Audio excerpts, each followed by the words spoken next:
মধ্যপ্রাচ্যের আকাশে আবারও যুদ্ধের আগুন। রাতের নিস্তব্ধতা ভেঙে একের পর এক বিস্ফোরণের শব্দ, সাইরেনের তীব্র আওয়াজ আর আতঙ্কে ছুটে চলা মানুষ। এ যেন এক যুদ্ধের বাস্তব দৃশ্য।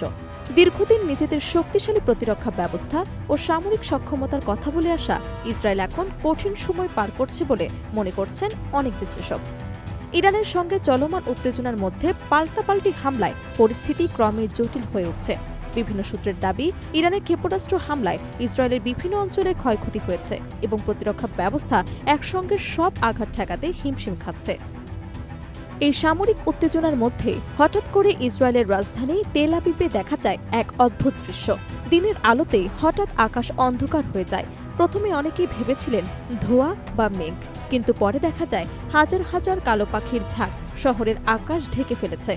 বিশাল এই পাখির ঝাঁক দিগন্ত জুড়ে ঘুরতে থাকে এবং কিছু সময়ের জন্য পুরো আকাশ যেন কালো চাদরে ঢেকে যায়। শহরের উঁচু ভবনগুলোর উপর দিয়ে পাখির এই ঘূর্ণায়মান উড়াউড়ি দৃশ্য অনেককে আতঙ্কিত করে তোলে। সামরিক বিশ্লেষকদের মতে, ইরান ও ইসরায়েলের এই সংঘাত শুধু সরাসরি হামলা নয়, বরং এটি প্রযুক্তি, কৌশল ও মনস্তাত্ত্বিক চাপের যুদ্ধেও রূপ নিচ্ছে।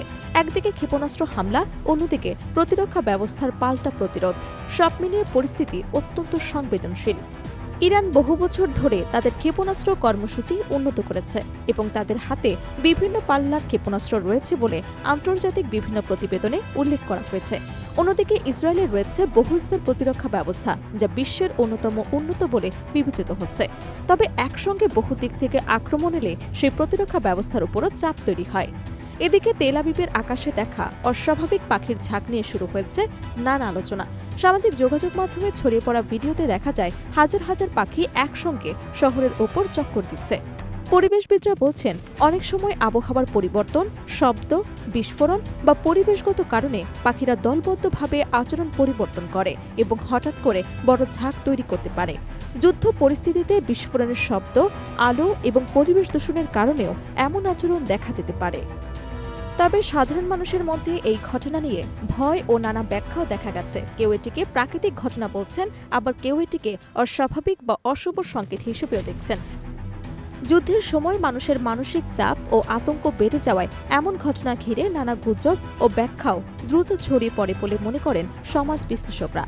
সব মিলিয়ে এদিকে ক্ষেপণাস্ত্র হামলা এবং সামরিক উত্তেজনা, আর অন্যদিকে অস্বাভাবিক পরিবেশগত দৃশ্য, দুটি মিলিয়ে ইসরায়েলের সাধারণ মানুষের মধ্যে উদ্বেগ ও অনিশ্চয়তা বেড়ে চলেছে। যুদ্ধ শুধু সীমান্তে বা সামরিক ঘাঁটিতে সীমাবদ্ধ থাকে না, এর প্রভাব পড়ে সাধারণ মানুষের জীবন, মানসিকতা ও দৈনন্দিন বাস্তবতায়। এখন প্রশ্ন উঠছে, এই সংঘাত কি আবারও বড় যুদ্ধের রূপ নিতে যাচ্ছে? পাল্টাপাল্টি হামলার এই চক্র কোথায় গিয়ে থামবে? আধুনিক প্রতিরক্ষা ব্যবস্থা কি সত্যি সব ধরনের ক্ষেপণাস্ত্র হামলা ঠেকাতে সক্ষম? আর তেল আবিবের আকাশে দেখা সেই অদ্ভুত দৃশ্য, এটি কি শুধুই একটি প্রাকৃতিক ঘটনা, নাকি যুদ্ধের ভয়াবহ বাস্তবতারই আরেকটি প্রতিচ্ছবি?